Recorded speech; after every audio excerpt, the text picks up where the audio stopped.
Cell గారు, glucose తీసుకొచ్చాను. మీరు కొంచెం డోర్ ఓపెన్ చేస్తే లోపలికి పంపిస్తాను, కొంచెం స్టోర్ చేసుకోండి. అరే దానిదేముంది, పంపించండి. చాలా థ్యాంక్స్ సార్. అరే దీనికేనా? ఇది మన బాడీ, ఇది ఒకరికొకరు సాయం చేసుకోవాలి. సెల్ గారు, గ్లూకోజ్ తీసుకొచ్చాను. మళ్ళీనా? ఒక నిమిషం లోపల కాలిందలో చూస్తాను. ఏయ్ నువ్వు ఇంకా వెళ్ళలేవా? ఎక్కడికి వెళ్ళేది? మీ వాడు ఏమైనా పని చేస్తున్నా నాకు పని ఉంటుంది చేయడానికి. వాడు తింటాడు, బెడ్ మీద ఉంటాడు, అందుకే ఏం పని లేదు కాబట్టి నేను ఇంట్లోనే ఉన్నా. ఏహే, సార్ ఏమైంది సార్?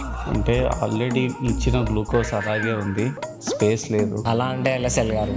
మీరే కదా చెప్పారు ఒకరికొకరు సహాయపడాలని. ఏం కాదు, ఉంచండి. ఎందుకన్నా నా అనిపిస్తుంది.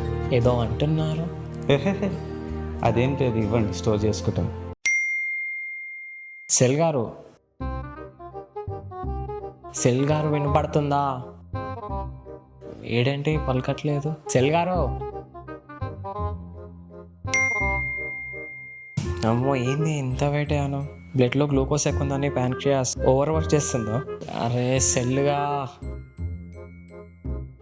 వాడు పలకడు. ఎందుకు సార్? ఎందుకంటే బాడీ ఇన్సులిన్ రెసిస్టెన్స్ స్టేజ్లో ఉంది. ఇప్పుడు ఎలా సార్ మరి? ఏముంది, మీ వాడు లేచి వర్కౌట్స్, హెల్తీ లైఫ్ స్టైల్ని మెయింటైన్ చేస్తే తప్ప రివర్స్ చేయలేము. ఒకవేళ చేయకుంటే? ఏముంది, సింపుల్, డయాబెటీస్ వస్తుంది. చూసారుగా, ఇన్సులిన్ రెసిస్టెన్స్ స్టేజ్ని మనం నెగ్లెక్ట్ చేస్తే అది ప్రీ డయాబెటీస్కి అండ్ డయాబెటీస్కి దారి తీస్తుంది. సో అందుకని మీరు ఇన్సులిన్ రెసిస్టెన్స్ స్టేజ్లోనే లైఫ్ స్టైల్ని చేంజెస్ చేసుకుని ప్రాపర్గా లైఫ్ స్టైల్ని మెయింటైన్ చేయగలిగితే దాన్ని రివర్స్ చేసుకోవచ్చు. లేదంటే అది డయాబెటీస్కి దారి తీస్తుంది. మీరు ప్రీ డయాబెటిక్ కానీ డయాబెటీస్ కానీ ఇన్సులిన్ రెసిస్టెన్స్తో మీరు బాధపడుతుంటే కామెంట్ చేయండి, డిఎం చేయండి. That's it from my. Thank you very much.